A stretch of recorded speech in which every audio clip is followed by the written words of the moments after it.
नमस्कार, 12 बजे की 12 बड़ी खबरों में आप सभी दर्शकों का स्वागत है और मैं हूं आपके साथ अखंड राय। और आप देख रहे हैं उत्तर प्रदेश का तेजी से बढ़ता हुआ digital platform IBC 24 Uttar Pradesh Uttarakhand. 12 बजे की महत्वपूर्ण खबरों की शुरुआत करते हैं। आपको बता दें, मेरठ से जो सनसनीखेज खबर आ रही थी, उस पर अब जो पुलिस ने एक्शन लेते हुए उन दोनों जो महिला है, जो पत्नी है मुस्कान, और उसके जो सहयोगी जो बॉयफ्रेंड है साहिल, उसको गिरफ्तार करके 14 दिनों के रिमांड पर भेज दिया है। क्या कुछ कहा है मेरठ के SSP विपिन टांडा ने, आपको सुनाते हैं। जी, जो हत्या का प्रकरण था जिसमें कि पति की हत्या प्रेमी और प्रेमिका ने मिलकर कर दी, उसमें पुलिस ने दोनों अभियुक्तों को गिरफ्तार कर जेल भेजा है, जिसमें कि 14 दिन की न्यायिक रिमांड उनको मजिस्ट्रेट महोदय द्वारा दी गई है। साथ ही जो साक्ष्य हैं, जिसमें कि उनके जो फॉरेंसिक एविडेंस हैं घटनास्थल के, जो वीडियो फोटोग्राफी है, जो उनके बयान हैं, जो उनके परिजनों के बयान हैं, उनके मोबाइल की जाँच लैब द्वारा करवाई जाएगी। साथ ही जो उनके पूर्व के संबंध रहे हैं, उन संबंध में सारी सूचनाएं और साक्ष्य पुलिस द्वारा एकत्रित किए गए हैं और जो घटनाक्रम रहा है उसका भी विवेचना की जा रही है, विवेचना में शामिल किया गया है और सभी पहलुओं पर गहनता से जांच करते हुए शीघ्र इस विवेचना को माननीय न्यायालय के सामने चार्जशीट कर प्रस्तुत किया जाएगा और इसमें प्रभावी पैरवी करते हुए प्रयास किया जाएगा, इसमें जल्द से जल्द सजा की जाएगी। सर, इसमें काला जादू की वारदात दिखाई जा रही है, क्या ऐसा लगता है कि काला जादू की वारदात है इसमें? जी, अभी तक पुलिस में इस विवेचना के दौरान इस प्रकार के कोई तथ्य सामने नहीं आए हैं। ये बड़ी सोची समझी साजिश थी जिसमें कि दोनों ने मिलकर व्यक्ति की हत्या की है और इसमें अभी तक इस प्रकार के कोई साक्ष्य नहीं आए। आप मेरठ के SSP को सुन रहे थे, विपिन टांडा किस तरीके से बता रहे थे कि सोची समझी साजिश के तहत इस पूरे घटनाक्रम को अंजाम दिया गया है। लेकिन सबसे बड़ी बात है और सबके जहन में एक ही सवाल है कि आखिर कोई पत्नी ऐसा क्रूर कदम कैसे उठा सकती है, वो भी उस पति के लिए जिसने अपने घर को छोड़ दिया था। उसके लिए वो व्यक्ति, वो महिला अपने पति को मौत के घाट उतार सकती है। सबसे बड़ी बात है कि एक वीडियो भी वायरल हो रहा है कि कैसे जो तीनों, उसकी बच्ची और वो युवक और उसकी जो ये मुस्कान है आरोपी जो महिला है, ये तीनों डांस करते हुए नजर आ रहे। कितना खुशनुमा माहौल है, लेकिन कैसे एक औरत एक अपने पूर्व प्रेमी के चक्कर में, एक प्रेमी के चक्कर में अपने पति को ही मौत के घाट उतार देती है। और सबसे बड़ी बात है कि जो हैरान कर देने वाली तस्वीरें आ रही हैं, किस तरीके से जो वहां का जो युवक है साहिल, जो आरोपी है, साथ में जो उसका बॉयफ्रेंड है उस महिला का, उसके घर की जो तस्वीरें आ रही है वो अपने आप में चौंका देने वाली है। सबसे बड़ी बात है कि तंत्र विद्या से जुड़ा ये पूरा का पूरा मामला नजर आ रहा है और उसके घर की जो दीवारें हैं उस पर कई तस्वीरें देखने को मिली है। और वो सबसे बड़ी बात है कि किस तरीके से जो पूरा घटनाक्रम है, आपको बता दें कि एक व्यक्ति सिर काट करके लेकर के जाता है, हाथ काट करके लेके जाता है और किस तरीके से उसको टुकड़ों में उसके शरीर को कर देता है और एक प्लास्टिक के ड्रम में उसको, जो सीमेंट का घोल होता है, उसमें भर दिया जाता है। कितनी क्रूरता दिखाई है, और वो भी उसके लिए जिसने अपना सब कुछ, अपने परिवार का भी त्याग कर दिया था केवल उसको पाने के लिए। अपने पत्नी के लिए उसका प्रेम साफ तौर पर देखा जा सकता था, लेकिन इस महिला ने अपने पूर्व प्रेमी के चक्कर में, या यूं कहे कि नशे के चक्कर में, क्योंकि एक बात निकल करके सामने आ रही है कि नशे के आगोश में, क्योंकि जो साहिल है, जो दूसरा आरोपी है, वो भी नशे का बहुत बड़ा नशे का नशेबाज नजर आ रहा था। तमाम उसके घर से अवैध चीजें मिली है, बियर की केन मिली और तमाम वस्तुएं पुलिस को वहां पर मिली है और इसको साक्ष्य के रूप में पुलिस ने इकट्ठा किया हुआ है। लेकिन ये खबर जिसने भी सुनी वो झकझोर देने वाली थी और तस्वीरें जो आ रही हैं, लोगों में एक अलग सा गुस्सा देखने को मिल रहा है कि कैसे जो एक व्यक्ति अपना एक लड़की को बेइंतहा मोहब्बत करता था, उसको उसने ही मौत के घाट उतार दिया। फिलहाल पुलिस जांच कर रही है, 14 दिनों की न्यायिक हिरासत में भेजा गया। अब देखने वाली बात होगी क्या क्या चीजें निकल करके सामने आती है। पुलिस ने, आपने पुलिस की बाइट भी सुनी, SSP की बाइट सुनी, उन्होंने स्पष्ट कहा कि ये पूरा का पूरा मामला सोची समझी साजिश के तहत ही लग रहा था। आगे हम पूरे मामले पर बताएंगे। दूसरी खबर संभल से है, जहां पर जो मसूद फारूकी है, सचिव है संभल मस्जिद के, उन्होंने बताया है कि SI की टीम आई थी और जिस एरिया की रंगाई पुताई होनी है उसका मेजरमेंट किया। आपको सुनाते हैं क्या कुछ कहा है मसूद फारूकी, जो संभल मस्जिद के सेक्रेटरी है। SI की टीम आई है और अपने जहां वाइट वॉश कराया उन्होंने, उसकी जो है मेजरमेंट कर रहे हैं। वो सभी लोग लगे हुए फोटोग्राफी कर रहे हैं। अच्छा, तो पूरा हो गया लगभग? हाँ, लगभग पूरा हो गया है। तो और जहां जहां छोटा मोटा रह गया वो करा रहे हैं। अभी टीम पूरी उनकी आई हुई है। कितने लोगों की? उनकी टीम है 3 लोग आए हैं और बाकी उनकी लेबर है और मस्जिद कमेटी उनका सहयोग कर रही है। कितने मतलब क्या क्या उनकी फोटोग्राफी फोटोग्राफी जहाँ जहाँ व्हाइट वॉश कराया उसकी फोटोग्राफी कर रहे हैं पूरा और मेजरमेंट ले रहे हैं। तो लगभग हो गई अब एक्सटेंड करने के लिए टाइम एक्सटेंड करने के लिए ये इनका है, एक्सटेंड कराते हैं या नहीं कराते हैं। आपको बता दें कि संभल में रंगाई पुताई की इजाजत दी हाईकोर्ट ने बाहरी दीवारों को, और स्पष्ट रूप से कहा कि एएसआई की निगरानी में ही ये पूरी की पूरी रंगाई पुताई हो बाहरी दीवारें, और अगर लाइटनिंग की भी अगर कुछ व्यवस्था करनी हो तो वो भी कर सकते हैं, लेकिन अंदर किसी भी तरीके की कोई छेड़छाड़ ना की जाए। बहुत ही ज्यादा संभल में कदम फूक फूक कर रखा जा रहा है, और लगातार न्यायपालिका भी आदेशित कर रही है कि ये कार्य करना है, क्योंकि वहां पर लोगों का विरोध है, और विरोध के बाद ही जो रंगाई पुताई की जो बात की जा रही थी कि रंगाई पुताई होगी, उसके विरोध के बाद जो कोर्ट में पूरा मामला गया, उसके बाद अंदर की चीजों को जो रंगाई पुताई होनी थी, एएसआई ने हवाला दिया कि अंदर सारी चीजें ठीक है। बाहरी दीवारों की रंगाई पुताई की कोर्ट ने अनुमति दी है, और एएसआई की निगरानी में साफ सफाई कर सकते हैं और बाहरी दीवारों की रंगाई पुताई कर सकते हैं। इसी को लेकर के एएसआई की टीम पहुंची, जैसा कि आपने सुना।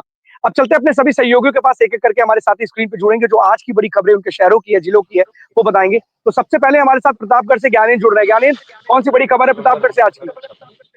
बिल्कुल देखिए, अखंड आपको बता दें, पहले तो खबर पे चलने से पहले दो बड़ी खबरें हैं, और खबरों से स्टार्ट करने से पहले मैं वो विजुअल चाहूंगा कि एक बार प्ले हो जाए, कि जो विजुअल पूरा दर्शाती है कि किस तरीके से प्रशासन और पुलिस निर्ममता कर सकती है। वो एक बार मैं अपनी टीम से चाहूंगा कि एक बार वो विजुअल प्ले, तो खबरों पे आगे बात करते हैं।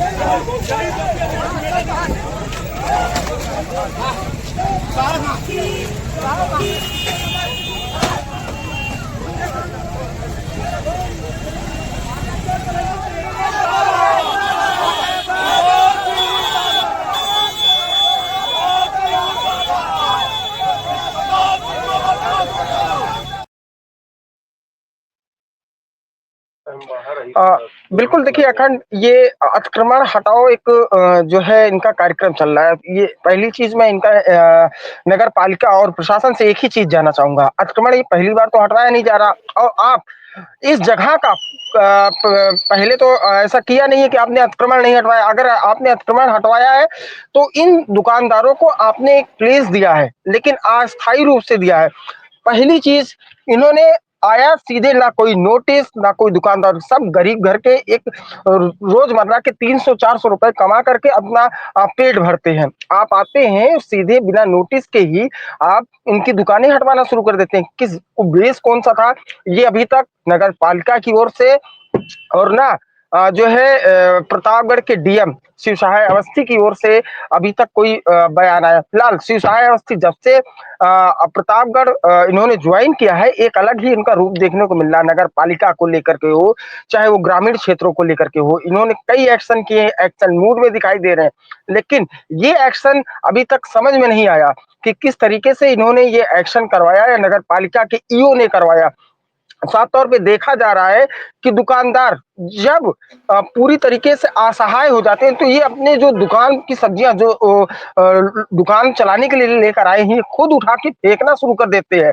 खुद ये इन लोगों से त्रस्त हो चुके हैं, पहली बात। दूसरी बात, आरोप इन्होंने ये भी लगाया, उनका बयान भी है कि ये लोग आते हैं या तो सब्जी फ्री में लेके चले जाएंगे या तो महीने की वसूली करेंगे। ये एक आरोप है, मैं फिर कह रहा हूँ, आरोप लगाया तो जाता है लेकिन तथ्य नहीं है। फिलहाल छोटे दुकानदार हैं, किस बेस पे ये लोग इन लोगों को रोज परेशान करना शुरू कर देते हैं। नगर पालिका का एक ही जगह ये और सबसे पॉश इलाका है ये।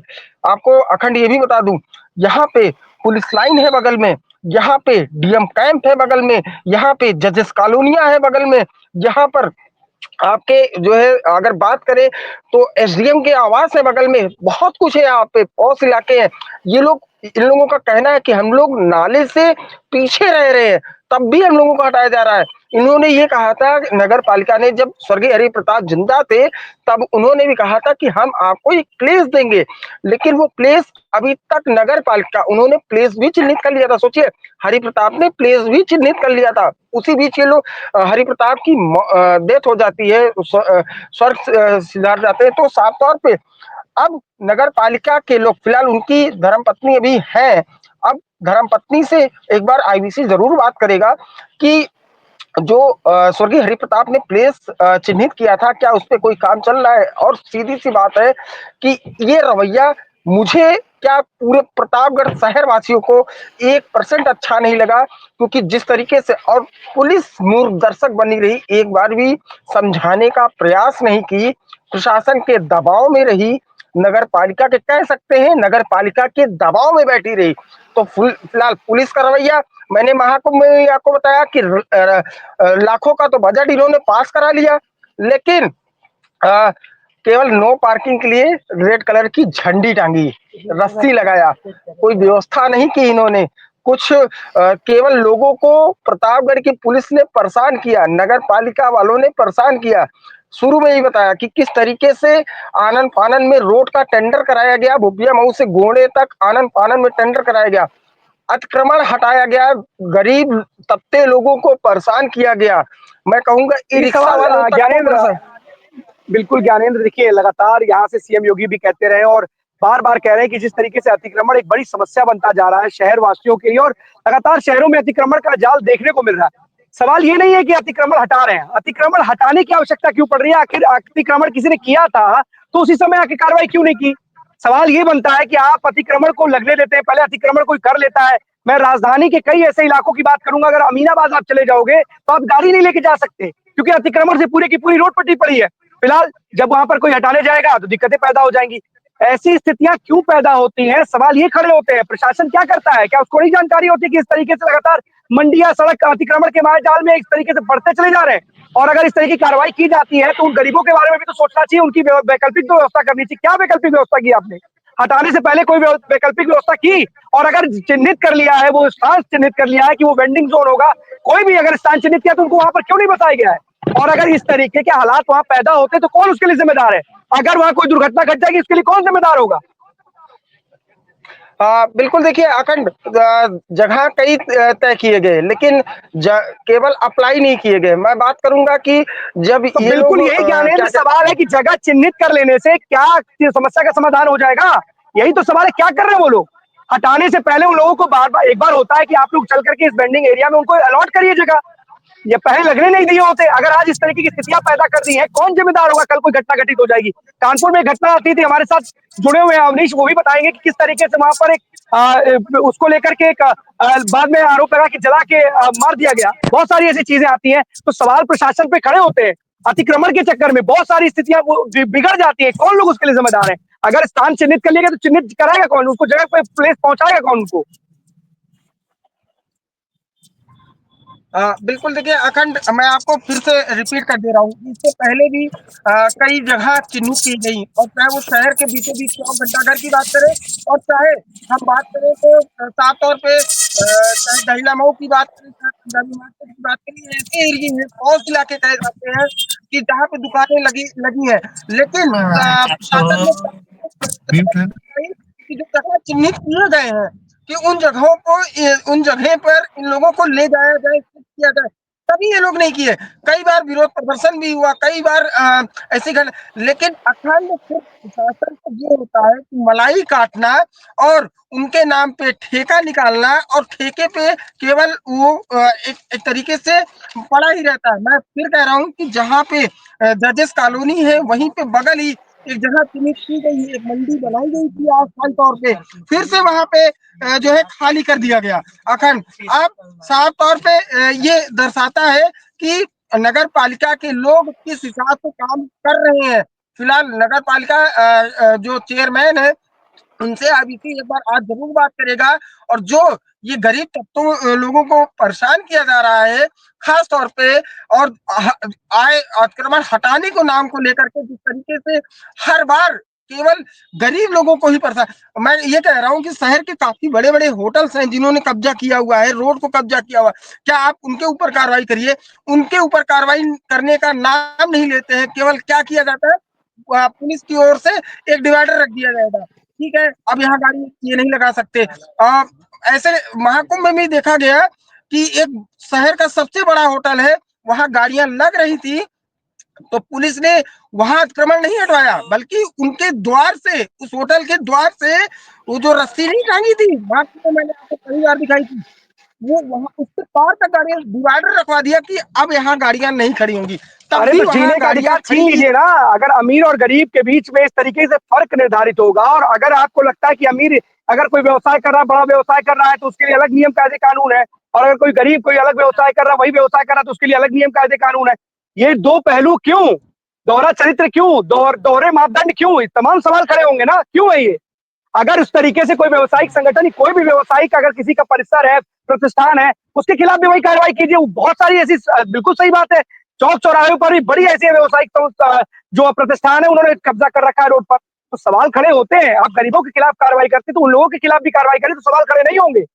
अगर इस तरीके की जोर जबरदस्ती की तमाम चीजें आएंगी, अतिक्रमण, पहली बात, अतिक्रमण को कोई भी ना जायज ठहरा रहा है, ना अतिक्रमण को लेकर के कोई अपनी बात कह रहा है, पर उन गरीबों के बारे में भी सोचना विचारना तो चाहिए आपको, उनकी वैकल्पिक व्यवस्था के बारे में भी करना चाहिए। और अगर इस तरीके से कोई स्थान चिन्हित किया गया है, तो कम से कम उस स्थान के बारे में उन लोगों को अवगत कराएं, उनको बार बार उनको अवेयर करें कि आप लोग वहां जाकर के अपना स्टॉल या ठेला जो भी आपको लगाना लगाइए।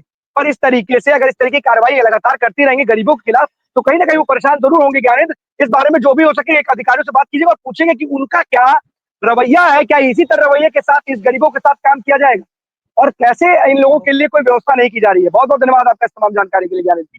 इंद्रवीर हमारे साथ जुड़े हुए रायबरेली से। इंद्रवीर, कौन सी बड़ी खबर है रायबरेली से आज?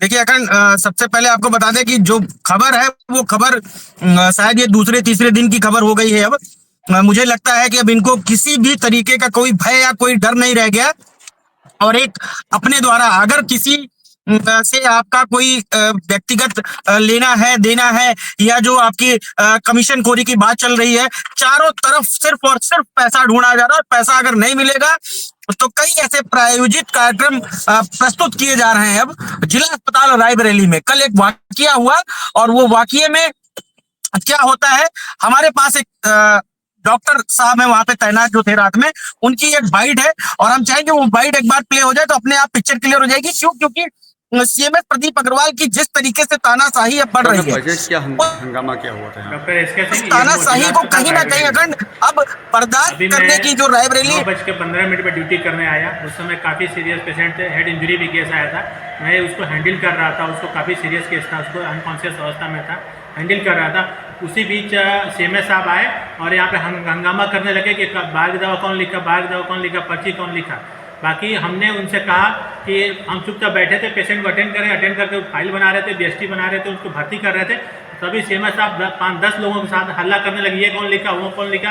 यहाँ पे फार्मासिस्ट को धमकी देने लगे, गाली दिए, उनको नौकरी से खा जाऊंगा, वार्ड बॉय को गाली दिए, तुमको ये कर दूंगा, वो कर दूंगा। उनकी अब किस लैंग्वेज में गाली दिए मैं नहीं बोल सकता, मुझे शर्म खुद आ रही है इस बात को कहते हुए, लेकिन फिर भी उसको गाली दिया, तुम्हारी नौकरी खा जाऊंगा, तुम जानते नहीं हो, यहाँ पे डॉक्टर को डीओ लिख दूंगा, ये कर दूंगा, वो कर दूंगा। फिर मैंने खड़े होकर विनम्र से कहा सीएमएस साहब, सर ये बताइए जो पर्ची दिया, पर्ची आप दिखाइए, जो पेशेंट दिया, अटेंडेंट दिया, उसको दिखाइए, आप हमको दिखाइए पर्ची कौन दिया आपको। वो कुछ नहीं दिखाया, ना पर्ची दिखा रहे, ना कुछ नहीं। उस पर किसी एक बंधु का नाम लिए, जिसका मुझे अब नाम नहीं लेना चाहता हूँ, उनका नाम लिए। ये सीएमएस साहब खुद अपने आदमियों के द्वारा पर्ची मंगाते हैं, सब करते हैं, और आके हम लोग को चिल्लाते हैं, धमकी देते हैं, मारते हैं, तुम्हारी नौकरी खा जाऊंगा, तुमको डीओ लिख दूंगा, तुम उल्टा सीधा गाली देते हैं सबकी, उल्टा से ये कर दूंगा, वो कर दूंगा। हम लोग चुपचाप साथे रहते हैं। इस कंडीशन में इमरजेंसी ड्यूटी हम मेंटली टॉर्चर अगर हमको किया जाएगा, कैसे कर सकते हैं हम बताइए। किसी पेशेंट के साथ हम इस ऐसे तरह व्यवहार करेंगे, हमारा दिमाग में कुछ हो जाए, कुछ उल्टा सीधा हो जाए, हमारी उसकी जिम्मेदारी कौन होगा? सीएमएस होंगे कि हम होंगे? हम यहाँ पे इंपॉर्टेंट इमरजेंसी ड्यूटी कर रहे हैं, वो आगे हमको टॉर्चर कर रहे हैं। इनके टॉर्चर करने के पीछे कोई मकसद कुछ और है, एक्सटॉर्शन का मकसद है, पैसा लेने का मकसद है। आप ड्यूटी कर रहे हैं, डिमांड कर रहे हैं, इनडायरेक्टली कर रहे हैं, क्या मतलब होता है आप बताइए? हम ड्यूटी करना है कि इनका काम करने आए हैं? अच्छा, ये पर्ची मिली किसके पास से? पर्ची हमने सीएमएस साहब से कहा पर्ची दिखाइए, पर्ची दिखाइए, पर्ची नहीं दिखाए। हमने कहा कौन आपको पर्ची दिया? कुछ नहीं पता है, पर्ची तक नहीं दिखाए। ये लगता है अपने घर से पर्ची लेकर आते हैं, अपने आदमियों के द्वारा पर्ची बनवाते हैं, बनवा के लेकर आते हैं, उल्टा सीधा करते हैं, यहाँ पे स्टाफ उल्टा सीधा करते हैं। अच्छा, आगे क्या कार्रवाई आपकी? हम देख रहे हैं, अब सोच रहे हैं यहाँ पे हमको धमकी दी है, कल को मारेंगे, हमारे खिलाफ कुछ भी लिख सकते हैं, डीओ लिख सकते हैं, हमारे खिलाफ कुछ भी, कैरेक्टर सर्टिफिकेट कुछ भी कर सकते हैं। ये अगर कल को करेंगे, हम हो सकता है कल के खिलाफ इनके एफआईआर करेंगे, इनके नाम से एक्सटॉर्शन कर, मेंटली टॉर्चर कर रहे हैं हम। अगर इस कंडीशन में मैं कुछ कर लूंगा तो इसकी जिम्मेदारी कौन होगी? हमारे परिवार का कौन हो सकता है? आप बताइए। मैं ड्यूटी करने आया हूँ कि यहाँ पे इस कंडीशन में डॉक्टर पढ़ के ड्यूटी कर रहा है, इतना पढ़ाई करने के बाद ऊपर से सीएमएस होके हमसे ऐसा व्यवहार कर रहे हैं, पर्ची खुद ला के एक्सटॉर्शन का केस कर रहे हैं हमारे पास कि दवा बाहर से लिखा गया, जबकि कोई अटेंडेंट नहीं है, कोई पेशेंट नहीं है, कोई गवाही नहीं, कोई नहीं बोल रहा है, कोई कुछ नहीं कर रहा है। ये अपने आप से पर्ची घर से लेकर आते हैं। सर बहुत बड़ा आरोप लगा रहे हैं सीएम साहब का, घर से पर्ची लेके आते हैं। ये अगर पर्ची घर से नहीं लेकर आया था तो मैंने आपके सामने बोला, वहाँ पे बोल रहा हूँ कि आप पर्ची दिखाइए, पर्ची दिखाइए। पर्ची क्यों नहीं दिखाए? वो अटेंडेंट जो पर्ची दिया उसको क्यों नहीं सामने लाए? वो हमारी 9:15 पे ड्यूटी, 9 बजे शुरू हुई, 9:15 में ड्यूटी ज्वाइन किया और 9:30 बजे आकर बवाल कर रहे हैं। 15 मिनट में कौन पर्ची दिया? जो दिया वो कहाँ है? वो अटेंडेंट क्यों नहीं दिखाए उसको? वो पेशेंट को क्यों नहीं सामने किए? वो आप बताइए क्यों नहीं सामने किए? पर्ची आपने देखी थी? पर्ची दिखाए, पर्ची भी नहीं दिखाए। वो पर्ची भी नहीं दिखाए, जो लाया उसको भी नहीं दिखाए। वो तो इसे चिल्ला रहे हैं, गाली दे रहे हैं, वैसे धमकी दे रहे हैं। अखंड पूरा मामला अगर अब बात करें तो जिस तरीके से जो है डॉक्टर संतोष कुमार का कहना है कि ये प्रायोजित कार्यक्रम था और ये पर्ची जो है लेकर के आए थे और लेकर के आने के साथ साथ जब मुझसे पूछा गया नहीं है, उसके बाद सीएमएस आते हैं। पूरे अस्पताल में जो कि महिला वहां पे जो है मरीज भी थी और कुछ ऐसे मरीज थे जो हमारे पास विजुअल है सीएमएस का, वो हम नहीं प्ले कर सकते बिकॉज उसमें इतनी भद्दी भद्दी गालियां सीएमएस ने दी है कि शायद वो एक सीएमएस को नहीं शोभनीय है। और इस तरीके से आप अस्पताल में डॉक्टर को, जो आपका स्टाफ है, जो डॉक्टर का फर्ज है, जो अपने दायित्व के पीछे अपने परिवार को छोड़कर रात बिरात ड्यूटी कर रहा है इमरजेंसी में, उसके लिए अगर आपसे कमीशन नहीं देगा आपको, तो आप इस तरीके के ऐसे कार्यक्रम रखवाओगे। मेंटली टॉर्चर कर रहे हैं सीएमएस का। कहीं ना कहीं अब आतंक इतना बढ़ गया है कि उनको कहीं किसी उत्तर प्रदेश सरकार हो या सूबे के उप मुख्यमंत्री, डिप्टी सीएम और स्वास्थ्य मंत्री ब्रजेश पाठक का किसी तरीके का कोई उनका भय नहीं रहा और उनका आतंक दिन ब दिन बढ़ता जा रहा है। अब तो अपने स्टाफों से दुकान के बाहर जो उनके कॉलोनी के बाहर जो है गन्ने का जूस लगा के बैठे, उनसे 10,000 रुपए मांग रहे हैं और ऐसे कई मामले निकल के सामने आए दिन अब ये चर्चा बने हुए हैं और ये कहीं ना कहीं अपनी मनमानी करते नजर आ रहे हैं। जी अखंड, सबसे बड़ा सवाल इंद्रवीर है कि कोई पेशेंट या कोई तीमारदार या कोई ऐसा व्यक्ति, बाहरी व्यक्ति शिकायत नहीं कर रहा, बल्कि शिकायत कौन कर रहा है कि उनके अधीनस्थ कर्मचारी, एक डॉक्टर इस तरीके की शिकायत कर रहा है। और क्या एक सीएमएस को अभद्र भाषा का व्यवहार या इस तरीके से अभद्र भाषा का प्रयोग अपने स्टाफ के लिए करना चाहिए? पहली बात, अगर आपको लगता है कि कोई डॉक्टर अपना कार्य ठीक से नहीं कर रहा है, अनुचित व्यवहार कर रहा है, तो जिस तरीके की धमकी दे रहे हैं उसके खिलाफ कार्रवाई क्यों नहीं करते हैं? आप उसे धमकी दे रहे हैं और जिस तरीके से डॉक्टर अपनी पीड़ा को बता रहा है कि मेरे साथ एक्सटॉर्शन के लिए मेंटली टॉर्चर किया जा रहा है, मेरे साथ दुर्व्यवहार किया जा रहा है, क्या वो उसकी पीड़ा नहीं है? आप लगातार इस तरीके के, अगर आपको लगता है वो काम नहीं कर रहा है तो उसके खिलाफ कार्रवाई कीजिए कि आप केवल धमकियां देंगे किसी को और इस तरीके से अभद्र व्यवहार करेंगे। सीएमएस होने के नाते क्या आप क्या इस प्रदेश के मुखिया हो गए हैं कि जिसके बारे में जिसको जो मन करेगा उसको वो बोलेंगे? और पहली बात, आपको अधिकार किसने दिया इस तरीके का?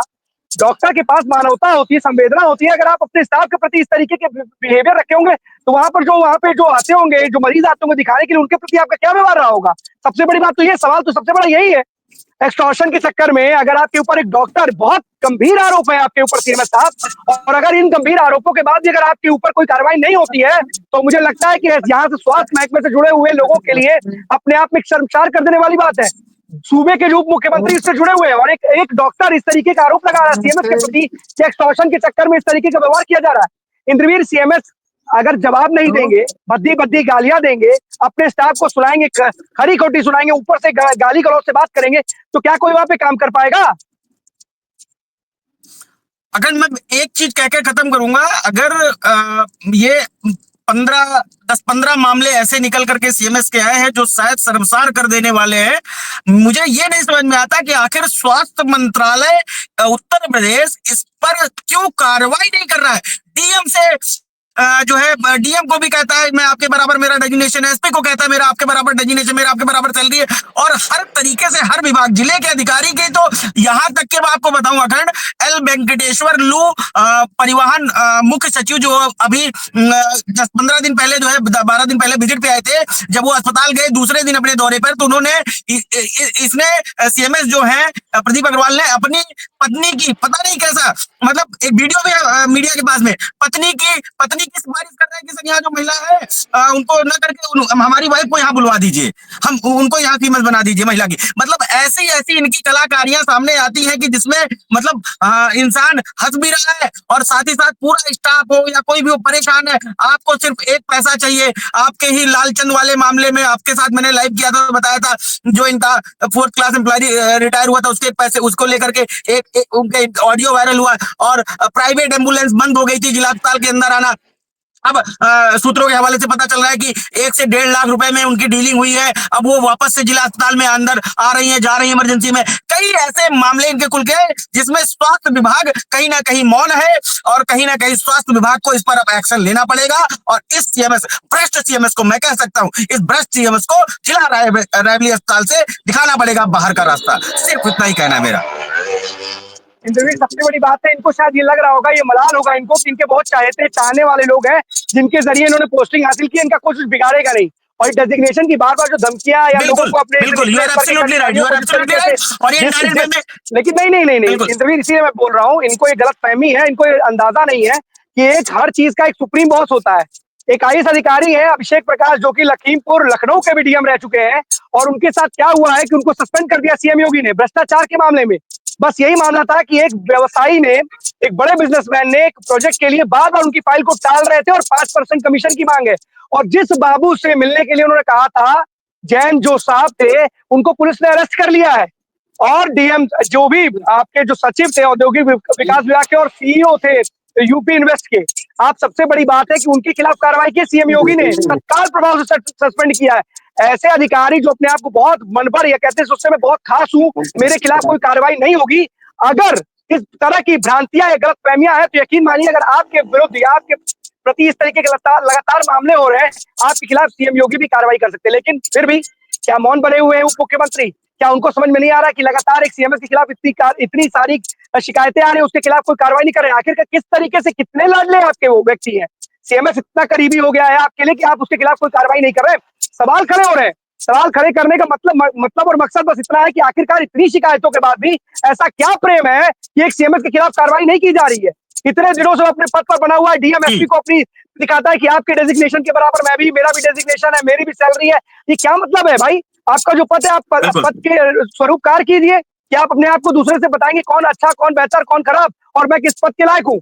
इनके खिलाफ क्या करें? इनसे अगर संबंधित अधिकारियों से बात करने का प्रयास किए, इनसे उच्च अधिकारियों से, और जरूर पूछे कि आखिरकार इनके खिलाफ कार्रवाई होने में क्या दिक्कतें आ रही हैं कि एक सीएमएस इतना बड़ा हो गया कि जिले में उसका प्रभाव इतना हो गया है, इतना प्रभावशाली हो गया कि उसके खिलाफ कोई कार्रवाई नहीं हो रही है।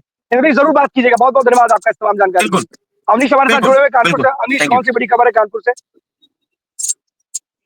अखंड, कानपुर से जो कांग्रेस है, कांग्रेस ने अपने जितने भी जिला अध्यक्ष हैं उनकी कहीं ना कहीं एक सूची जारी की है, जिसमें से कानपुर से भी 2 जिला अध्यक्षों को की सूची जारी की है, जिसमें से आपको बता दें कि पवन गुप्ता हैं जो कानपुर महानगर के जिला अध्यक्ष बनाए गए हैं, वहीं संदीप शुक्ला हैं जो कि कानपुर नगर और कानपुर ग्रामीण के जिला अध्यक्ष बनाए गए हैं। हालांकि भाजपा ने यहाँ पर 3 जिला अध्यक्षों को की नियुक्ति की है, लेकिन कांग्रेस ने फिलहाल 2 जिला अध्यक्ष बनाए। वहीं एक कानपुर देहात जो अलग जिला है, वहां से अमरीश सिंह को यहाँ से जिला अध्यक्ष बनाया। अब आपको बताते कि इसको मिलाकर के अगर देखा जाए तो कहीं ना कहीं ब्राह्मण, ठाकुर और वैश्य का जो एक कार्ड है वो कहीं ना कहीं कांग्रेस खेलती हुई नजर आ रही है, क्योंकि जो कानपुर देहात में अमरीश सिंह को दिया गया है जिला अध्यक्ष का पद, वहां पर लगभग कानपुर देहात में पूरा जो ठाकुर बाहुल्य क्षेत्र कहा जाता है, जिसके चलते कहीं ना कहीं ये देखा जा सकता है कि जो ठाकुर है उनको साधने का एक तरीके से प्रयास कानपुर देहात में कांग्रेस द्वारा किया जा रहा है। वहीं कानपुर नगर में जो पवन गुप्ता जिनको जिम्मेदारी दी गई है, काफी पुराने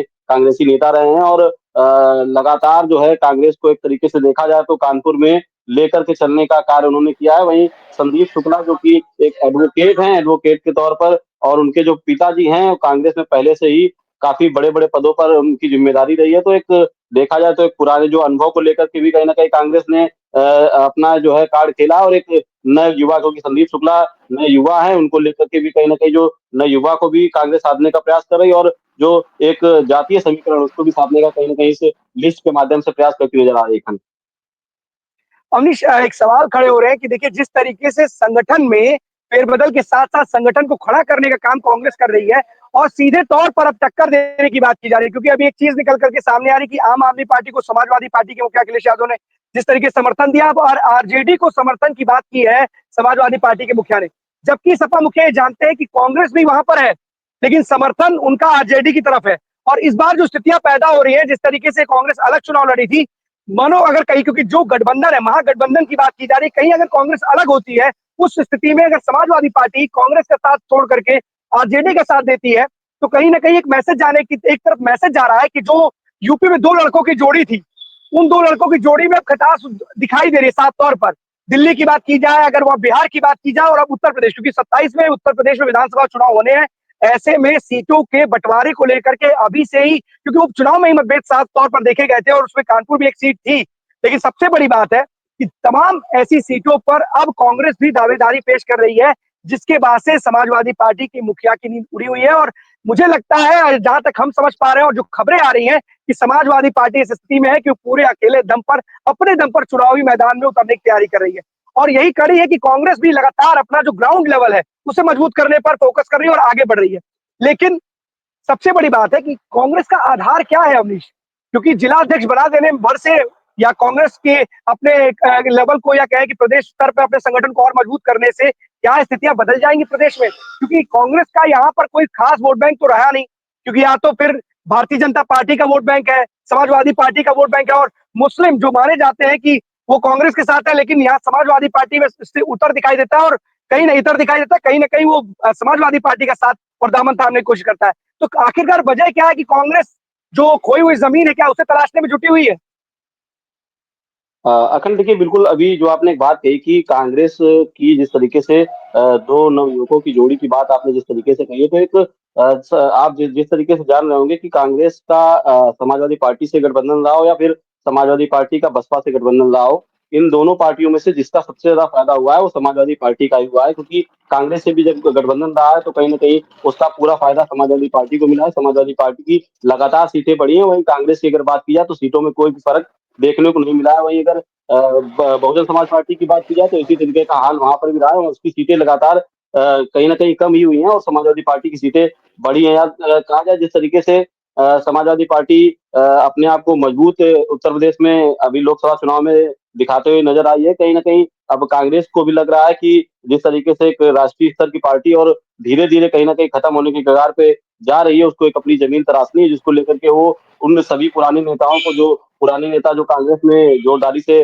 कार्य कर रहे थे या कर सकते हैं, या युवा वर्ग, क्योंकि युवा वर्ग पे पूरी नजर लोगों पर रहती है। और सबसे बड़ी बात है कि जातीय समीकरण के आधार पर भी साधने का काम जिस तरीके से अब पार्टियों ने करना शुरू कर दिया है कि जितने भी जातिगत समीकरण है देखा जाए किस तरीके से कहाँ पर कितने वोट बैंक हैं, उनके हिसाब से ही वहां का जो नेता है उसको बनाया जाए, ताकि एक एक तरफा जो जीत है उनको कहीं ना कहीं हासिल हो सके। क्योंकि जो एक पार्टी का वोट बैंक होता है वो अलग होता है, वही जातीय जो वोट बैंक होता है उसकी भी कहीं ना कहीं एक महत्वता कहीं ना कहीं इस चुनाव में समझ में आती है। तो कांग्रेस इस वक्त ये प्रयास कर रही है कि जो जिस तरीके से जमीन उसकी पूरी खत्म हो गई वो कहीं ना कहीं से उसको बढ़ाए, और समाजवादी पार्टी के साथ में अगर मिल करके वो काम करेगी तो कहीं ना कहीं उसको पता है कि उसका पूरा फायदा जो है समाजवादी पार्टी को ही मिलना है। अगर हम अलग कार्य करेंगे, क्योंकि आप जानते हैं जिस तरीके से सीट का बंटवारा होता है तो बहुत मतभेद होते हैं, अच्छी अच्छी सीटों पे सब अच्छी सीटें लेना चाहते हैं, लेकिन इन्हीं के बीच में जो कार्यकर्ता है उनको काफी नाराजगी सहनी पड़ती है कि जिस तरीके से अगर वो मेहनत करते हैं, एक सीट पे तैयारी करते हैं, पता चलता है कि वहां पर उनको सीट मिली नहीं, किसी दूसरी पार्टी का वहां से कैंडिडेट खड़ा हो गया, तो एक कई सारी समस्याएं आती हैं, जिसको लेकर के मुझे लगता है कि ऊपर इस तरीके की कोई बातचीत हुई होगी और एक जमीन जो तराशने या जमीन खोजने की जो कार्य है वो कहीं ना कहीं कांग्रेस ने शुरू कर दिया। खल बिल्कुल सही कह रहे हैं अवनीश। कुछ ऐसी बातें हम लोगों के भी सूत्रों से मिलती है कि कांग्रेस को लग रहा है कि ये जो जितने भी राजनीतिक दल हैं जो राज्यों पर आधारित हैं, वो लोग कांग्रेस को ब्लैकमेल करने के अलावा कुछ नहीं करते। और अब कुछ उसी स्थिति में आ गई कांग्रेस। कांग्रेस कह रही है कि मेरा खेल बने या ना बने, मैं आपका खेल जरूर बिगाड़ूंगा। और इसकी सीधी शुरुआत क्योंकि हरियाणा से हुई, आम आदमी पार्टी ने हरियाणा में कांग्रेस को नुकसान पहुंचाया और कांग्रेस वहां से सत्ता से बेदखल हो गई।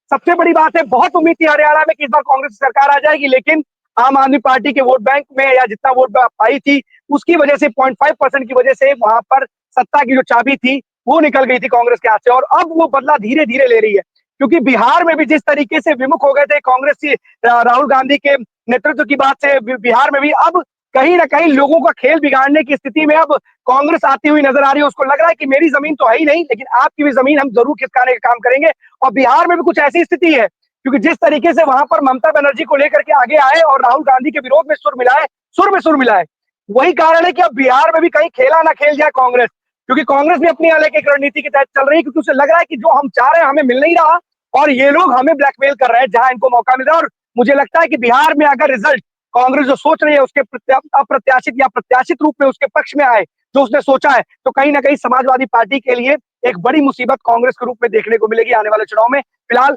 कितना असर दिखाई देता है उनके जिलाध्यक्षों से या प्रदेश उनके संगठन की वजह से, क्योंकि कांग्रेस की जो जमीन है वो लगातार खिसकती हुई नजर आ रही है। और वोट बैंक की बात की जाए तो फिलहाल ऐसा कोई वोट बैंक कांग्रेस के बचा नहीं है जिससे कहीं ना कहीं उसे ये लगे कि मैं सत्ता की चाबी उसे हासिल हो सकेगी। महज विधायकों की बात की जाए तो कितने विधायक हैं उत्तर प्रदेश में, 403 में से सबको पता है हालात कांग्रेस के उत्तर प्रदेश में क्या है, ये भी सबको पता है। लेकिन उसके बावजूद भी कांग्रेस में अपनी जमीन तलाशने में जुटी हुई है, कोई जमीन पाना चाहती है। जिन लोगों ने भी उसकी जमीन को लिया है अब उनसे अपने हिस्से में वो जमीन वापस लाने की कोशिश करे। बहुत बहुत धन्यवाद आपका इस तमाम जानकारी के लिए अवनीश। आकाश हमारे साथ अलीगढ़ से जुड़े हुए। आकाश, कौन सी बड़ी खबर है अलीगढ़ से? जी अखंड, मैं बताना चाहूंगा इस समय की अलीगढ़ की जो बड़ी खबर है वो जुम्मे की नमाज को लेकर के है, क्योंकि हमने देखा है कि पिछले हफ्ते होली और जुम्मे की नमाज एक दिन होने की वजह से काफी ज्यादा राजनीतिक गलियारों में चर्चा रही थी, जिसको लेकर आज हमने जहां जामा मस्जिद है और जहां आज जुम्मे की नमाज पढ़ी जानी है वहां जो एएसपी क्षेत्राधिकारी हैं उनसे हमने बातचीत की। उन्होंने साफ तौर पर बताया कि जुम्मे की नमाज को लेकर एक सुरक्षा व्यवस्था वो सुदृढ़ की हुई है, ड्रोन से निगरानी रखी जा रही है और हर संभव कोशिश की जा रही है कि जुम्मे की नमाज में किसी भी तरह की परेशानी ना हो नमाजियों को, जिसको लेकर के उन्होंने सेक्टर स्कीम भी लागू की हुई है। जगह जगह मुख्य चौराहों पर पुलिस तैनात है और उन्होंने साफ तौर पर कहना है कि किसी भी असामाजिक तत्व को बख्शा नहीं जाएगा। लगातार अखंड देखा गया है कि उत्तर प्रदेश में जो अलीगढ़ है एक अति संवेदनशील क्षेत्र में भी, शहर में भी आता है और अति संवेदनशील क्षेत्र में ही हमारे यहाँ जामा मस्जिद है। तो जिसको देखते हुए वहाँ जो एएसपी मयंक पाठक है उनके द्वारा की जो कानून व्यवस्था है वहाँ बड़ी सुदृढ़ की हुई है। जी अखंड। आकाश, सबसे बड़ी बात है कि जुमे की नमाज है और सबसे बड़ी बात है कि बिल्कुल आपने बोला कि अति संवेदनशील इलाकों में है, संभल है, बरेली है, अलीगढ़ है, तमाम ऐसी जगह है जो संवेदनशील इलाकों में आती है और पुलिस की गश्त लगातार पुलिस पैनी नजर बनाए रहती है। पुलिस ने किस तरीके के इंतजाम कर रखे, क्या व्यवस्था कर रखी है, क्योंकि जिस तरीके से आपने बताया कि वहां पर कड़ी निगरानी के साथ साथ असामाजिक तत्वों से निपटने के लिए विशेष व्यवस्था की गई है। लेकिन कई बार जुमे की नमाज के बाद ही बवाल देखने को मिलता है, कई बार आपसी झड़प दिखने को मिलती है, छुटपुटी झड़प क्यों ना हो वो मिलती है। उसको लेकर के किस तरीके से पुलिस व्यवस्था या पुलिस ने व्यवस्था कर रखी है, कितने आ रहे हैं, पीएससी की तैनाती की गई, क्या कुछ वहां पर इंतजाम पुलिस के द्वारा अलीगढ़ में किए गए हैं? जी अखंड, मैं बताना चाहूंगा जिस तरीके से वरिष्ठ पुलिस अधीक्षक ने सभी थाना प्रभारियों को, क्षेत्राधिकारियों को सख्त आदेश दिए हैं कि जुम्मे की नमाज शांतिपूर्ण ढंग से कराई जाए। यहाँ तक कि जिले के जितने भी ग्रामीण क्षेत्र हैं, ग्रामीण क्षेत्र में भी ग्रामीण एएसपी अमृत जैन जी भी निगाह रखे हुए हैं। कहीं भी किसी भी तरह की छुटपुट घटना होती है उसको तत्काल सख्ती से निपटा जाएगा। और जहां जहां जिस क्षेत्र में अति संवेदनशील क्षेत्र में या मस्जिदों में नमाज पढ़ी जानी है वहां पुलिस की अतिरिक्त व्यवस्था की गई हुई है, जिससे कि किसी भी घटना को शांतिपूर्ण ढंग से तत्काल निपटाया जा सके। जी अखंड। आकाश, एक सवाल और भी है आपसे, क्योंकि देखिए लाउड स्पीकर की आवाज को लेकर के तमाम अभियान चलाए जा रहे हैं और लाउड स्पीकर को लेकर के अभी बनारस में हाल ही में सीएम योगी ने कहा था कि लाउड स्पीकर या डीजे की भी ध्वनि जो होती है उसको भी कंट्रोल में किया जाए। लाउड स्पीकर को लेकर के, क्योंकि अजान होती है लाउड स्पीकर पे ही होती है, तो किस तरीके से क्या लाउड स्पीकर उतरवाए गए हैं, क्या उसकी कोई मानक रखा गया कि इस मानक के अंदर ही आपको लाउड स्पीकर पे चलाने होंगे, अजान पढ़नी होगी, क्या कुछ इस तरीके की बातें वहां पर कही गई हैं? क्योंकि ये जुम्मे का दिन है आज और आवाज भी आती है तमाम ऐसे जो धार्मिक स्थल है वहां से, तो उसको लेकर के किस तरीके से अलीगढ़ पुलिस एक्टिव है और क्या कुछ कार्रवाई या क्या मानक उन्होंने वहां पे तय कर रखे हैं? देखिए अगर मैं बताना चाहूंगा पिछले कई वर्षों से यहाँ लाउड स्पीकर को लेकर के प्रशासन का मस्जिदों में से लाउड स्पीकर उतरवाए भी गए हैं। और जैसे जैसे ये नमाज और रमजान का जो पवित्र महीना चल रहा है और नमाजी भी जो लोग मस्जिदों में नमाज पढ़ रहे हैं लाउड स्पीकर पर, वह भी एक मानक के अनुसार नमाज पढ़ते हैं। यहाँ अभी हाल फिलहाल में प्रशासन के द्वारा ऐसा कोई अभियान नहीं चलाया गया, जो पूर्व में अभियान चलाया गया था उसी की गाइडलाइन के अनुसार नमाजियों के द्वारा नमाज पढ़ी जाती है। जी अखंड।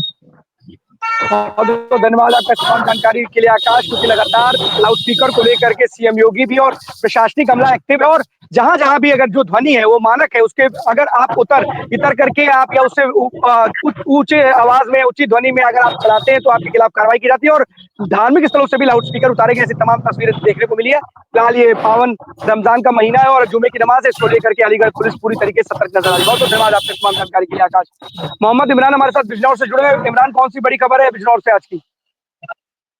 देखिए अगर मैं आपको बता दूं बिजनौर से दो खबर है। पहली खबर जो है बिजनौर के नजदीकी कोतवाली देहात क्षेत्र पड़ता है, जहां पर जो है सुबह कुछ बिजली विभाग के कर्मचारी गांव में गए और वहां पर जाकर के डायरेक्ट एक घर में घुस गए। वहीं ग्रामीणों ने उनको घेर कर उनके साथ जो है मारपीट की और मारपीट करने के बाद उनको जो है बंधक बना लिया।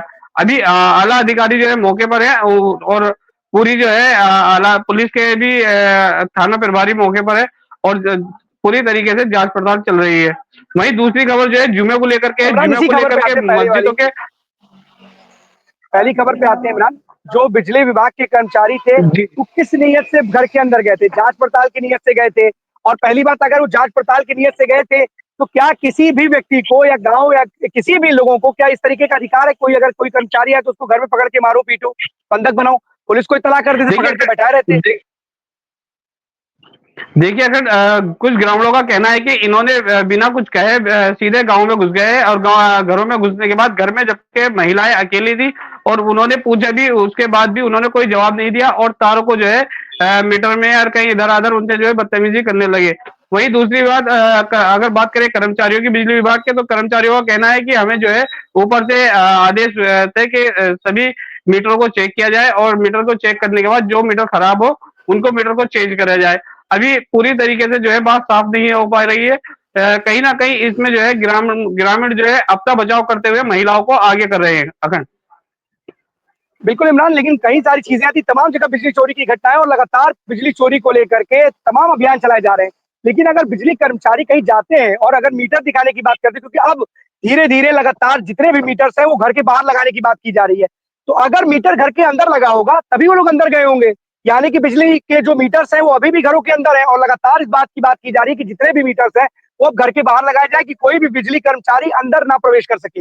इन्हीं सारी चीजों को लेकर के लगातार शिकायतें मिलती रही हैं कि बिजली कर्मचारी के घर में, बिजली कर्मचारी घर में घुस गए, उन्होंने जबरन ये किया वो किया, ऐसे आरोप लगाए जाते हैं। लेकिन वही सवाल है कि अगर कोई कर्मचारी आपके घर में आता है तो क्या उसके साथ आप मारपीट करेंगे?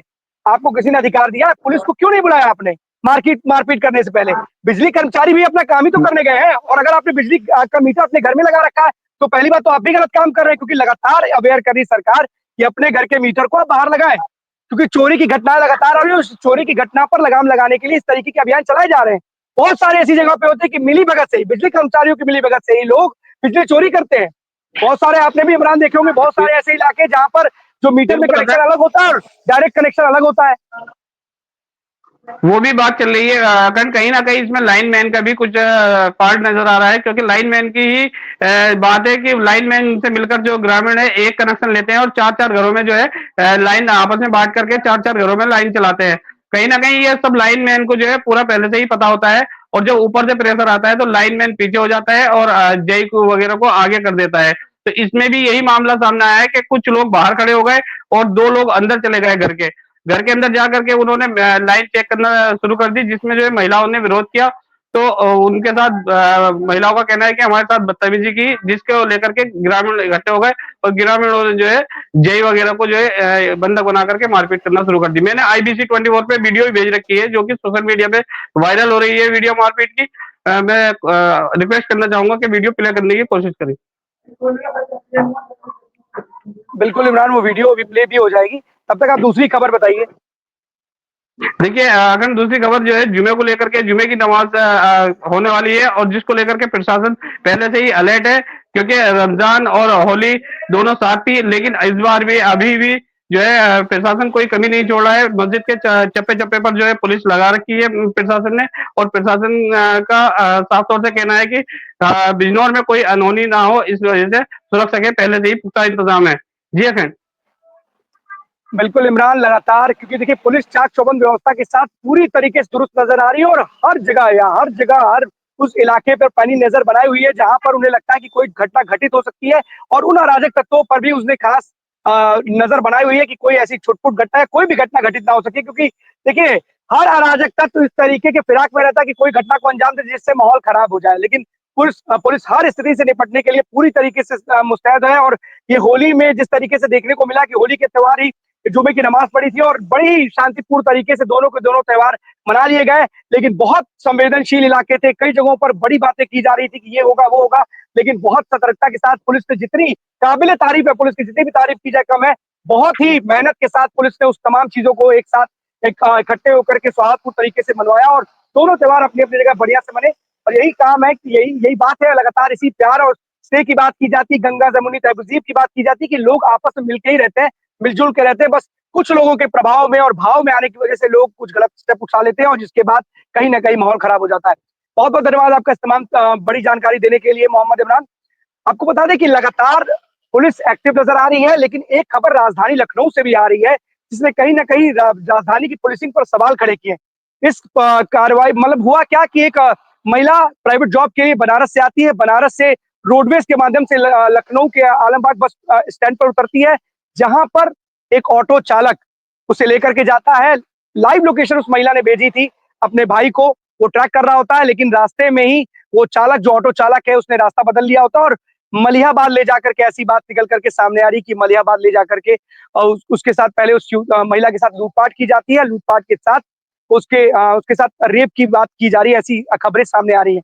सवाल यही है कि जो पुलिस जो भाई है पीड़िता का, जो महिला का भाई है, जो उसने 112 नंबर पे कंप्लेन की थी, लेकिन कुछ भी नहीं हुआ और उसने ही दरमियान करीब 2:15 बजे के करीब की पूरी घटना है और सुबह उस महिला की डेड बॉडी मिलती है मलिहाबाद में। सबसे बड़ी बात है कि राजधानी में अगर इस तरीके की घटना घटित होती है, क्योंकि इसको लेकर के समाजवादी पार्टी के मुखिया ने भी सवाल खड़े किए हैं, लेकिन जिस तरीके से कमिश्नरेट चल रहा है यहाँ पर, कमिश्नरेट होने के बावजूद भी 112 नंबर पे जो महिला है उसके भाई ने कंप्लेन की थी, लेकिन उसके बावजूद भी कोई कार्रवाई नहीं हुई और उस महिला की हत्या हो जाती है और ये बताया जाता है कि रेप के बाद हत्या की जाती है। और मलिहाबाद में आप ये सोचिए, आलमबाग से वो निकल करके जाता है और पूरा का पूरा, क्योंकि जो ऑटो चालक है उसको सीसीटीवी में कहीं ना कहीं वो अब कैद है, उसकी तलाश की जा रही है। सबसे बड़ी बात है इस पूरी घटनाक्रम पर जो कमिश्नरेट है, यहाँ के जो कमिश्नर है, उन्हें 7 पुलिसकर्मियों को सस्पेंड किया है। लेकिन सवाल यही है कि राजधानी जैसे इलाके में, अगर उत्तर प्रदेश की राजधानी में इस तरह की घटना घटित हो जाएगी कि रात में अकेली महिला के साथ इस तरीके की वारदात हो जाएगी, तो कैसे महिलाएं सुरक्षित रहेंगी। और इसी को लेकर के समाजवादी पार्टी के मुखिया ने भी सरकार पर निशाना साधा है और उन्होंने बोला है कि सभी लोग असुरक्षित महसूस कर रहे हैं अपने आप में। अगर राजधानी का यह हाल है तो आप पूरे प्रदेश का हाल समझ सकते हैं कि क्या होगा। लेकिन इतना जरूर है कि सरकार को ऐसे दोषी पुलिस वालों के ऊपर जो नहीं सुनते हैं, समय रहते कार्रवाई नहीं करते, उनके खिलाफ कठोर कार्रवाई करनी चाहिए, क्योंकि ये सारी व्यवस्था बनी। अगर 112 पे कंप्लेन की गई थी, अगर उस वक्त ही पुलिस एक्टिव हो गई होती तो शायद वो आरोपी भी गिरफ्त में होते और इस तरह वो महिला भी आज जिंदा होती, इस दुनिया में होती। लेकिन ना तो महिला है और आरोपी भी, सबसे बड़ी बात है कि इस तरीके से इतनी बड़ी घटना को अंजाम दे करके फरार हो गए, वो भी राजधानी की घटना में। तो कहीं ना कहीं एक बात समझ में आती है कि किस तरीके से लगातार ऐसी घटनाएं लगातार बढ़ती जा रही है, जो समाज में तमाम ऐसी घटनाओं को अंजाम होने के बाद, या कहें इस तरह की घटनाएं जो बढ़ रही हैं, इससे अलग समाज में एक अलग ही संदेश जा रहा है। और सबसे बड़ी बात है कि जो छवि है पुलिस की और उत्तर प्रदेश की भी छवि खराब हो रही है कि ऐसे में क्या रात में महिला अकेले घर से नहीं निकल सकती, यही सवाल खड़े होंगे। और एक और खबर है जो काबिले तारीफ है, सीएम योगी ने एक आईएएस अधिकारी को सस्पेंड कर दिया है और जीरो टॉलरेंस की नीति के तहत ये कार्रवाई की गई है। और सीएम योगी ने खुद संज्ञान लेते हुए, क्योंकि जो व्यवसायी था उसने कमीशन की बात की थी, कि उन्होंने बोला कि एक आईएएस अधिकारी है उसकी बार बार फाइल को बार बार वापस भेज देते हैं, और उन्होंने एक आदमी का नाम बताया जिसका नाम निकेत जैन बताया जा रहा है, उसके पास कहते हैं कि आप उससे मिल लो, आपका काम हो जाएगा। जब निकेत जैन के पास मिलते हैं तो 5% कमीशन की बात करता है और कहता है कि कहीं भी चले आओ, तुम्हें आना मेरे पास ही पड़ेगा। परेशान होकर के व्यवसायी ने कहा कि मैं स्टेट में काम करना चाहता हूं, लेकिन मुझे काम करने के लिए यहाँ पर कमीशन मांगा जा रहा है। जिसकी शिकायत ने वहां सीएम योगी से की और सीएम योगी ने एसटीएफ को जांच दी। जांच में पाया गया कि ये बातें लगभग सही हैं। तत्काल कार्रवाई करते हुए डीएम अभिषेक प्रकाश को निलंबित कर दिया सीएम योगी ने, और उस बाबू को भी गिरफ्तार करके सलाखों के पीछे भेज दिया है जो कमीशन की मांग कर रहा था। ये बात स्पष्ट बताती है कि आप बड़े अधिकारी क्यों ना हो और किसी भी अच्छे ओहदे पर क्यों ना हो। और बताया तो ये भी जाता है कि जो डीएम अभिषेक प्रकाश जो इतने महत्वपूर्ण पदों पर रहे हैं, डीएम लखनऊ के डीएम भी रहे और औद्योगिक विकास विभाग में सचिव और यूपी इन्वेस्टर में भी सीईओ हैं, तो ऐसे में कहीं ना कहीं इतने महत्वपूर्ण पदों पर तो किसी न किसी उनके ऊपर बड़े अधिकारी का हाथ जरूर होगा, बड़े लोगों का हाथ जरूर होगा। लेकिन अब उन हाथ का वो हाथ भी बेअसर है, क्योंकि सीएम योगी ने संज्ञान लेते हुए तत्काल कार्रवाई की है। तो ऐसे जो भी अधिकारी हैं जो सोचते हैं कि हम बच जाएंगे, हमारा कोई कुछ बिगाड़ नहीं पाएगा, भ्रष्टाचार की रेस में हम आगे लेंगे, बढ़ते चले जाएंगे और भ्रष्टाचार से न जाने अकूत संपत्ति कमाएंगे, उनके खिलाफ योगी की टेढ़ी नजर है और ऐसे अधिकारी बच नहीं पाएंगे। फिलहाल देखने वाली बात होगी कि निलंबन के बाद किस तरीके की कठोर कार्रवाई की जाती है। अगर सीएम योगी ने कहा है तो मुझे लगता है कि यहाँ पर जिस तरीके से कार्रवाई के लिए जाने जाते हैं, इस मसले पर भी कोई कठोर कार्रवाई आईएएस अधिकारी के खिलाफ जरूर होगी। निलंबन हो चुका है, एक बाबू अरेस्ट हो चुका है। अब देखने वाली बात होगी कि इनके खिलाफ और कौन सी विभागीय कार्रवाई के साथ साथ और कौन सी कार्रवाई की जाती है। तो 12 बजे 12 बड़ी खबरों में आज के लिए बस इतना ही। कल हम आपके सामने फिर से होंगे। आज तब तक के लिए एसपी सिंह हमारे साथ जुड़े हुए सुल्तानपुर से। एसपी आवाज आ रही है आपको?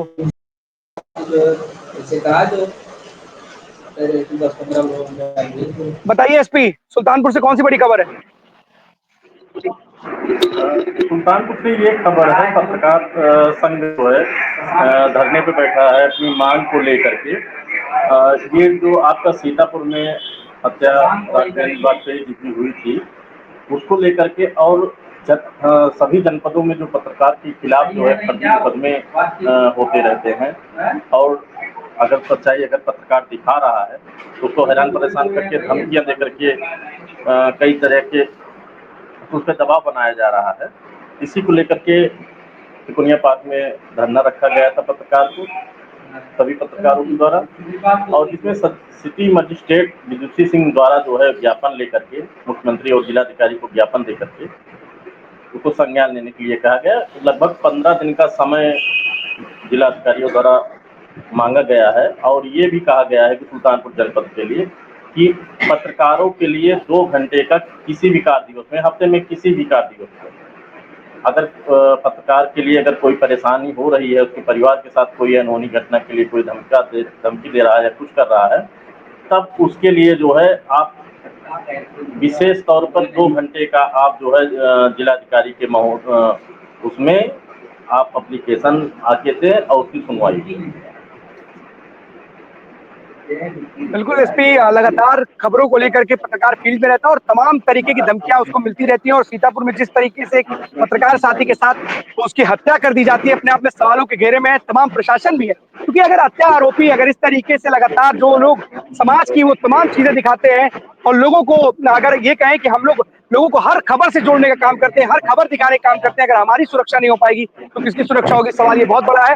और लगातार अपनी खबर को लेकर के पत्रकार चर्चा में रहता है और उसको तमाम तरीके की धमकियां मिलती हैं, लेकिन कार्रवाई जस की तस रहती है, उसके खिलाफ उल्टे मुकदमे लिखे जाते हैं। ये अपने में अफसोस करने वाली बात है कि किस तरीके से एक पत्रकार की जिंदगी होती है। अगर वो सच्चाई दिखाता है तो उसे सच्चाई के खिलाफ भी उसके खिलाफ लोग खड़े हो जाते हैं, गुंडे माफिया उसके खिलाफ खड़े हो जाते हैं, प्रशासन भी कई मौके पर उसके खिलाफ खड़े हो जाता है। उसे लगता है कि हमारे खिलाफ ये खबर दिखा रहे हैं, पर हम बार बार ये कहेंगे कि हम निडरता के साथ, सच्चाई के साथ, निर्भीकता के साथ हम तमाम ऐसी खबरें जो दिखाते रहेंगे। हमारा जनता के साथ सरोकार है, हम जनता से जुड़ी खबरें दिखाते रहेंगे, चाहे हमें इसके लिए धमकियां मिले या फिर हमें इस दुनिया से भी क्यों ना जाना पड़े। हम इसके लिए अपने इस अभियान को बिल्कुल नहीं रोकेंगे, हम खबर दिखाते रहेंगे। लेकिन इतना जरूर है कि तमाम लोगों को ये सोचना चाहिए कि हम सभी लोगों का भी परिवार है, अगर इस दुनिया में नहीं रहेंगे तो हमारे परिवार वालों को क्या होगा। बहुत बहुत धन्यवाद आपका तमाम जानकारी के लिए। 12 बजे 12 बड़ी खबरों में आज के लिए बस इतना ही। कल हम आपके सामने फिर से होंगे। आज तक के लिए दीजिए हमें इजाजत। धन्यवाद।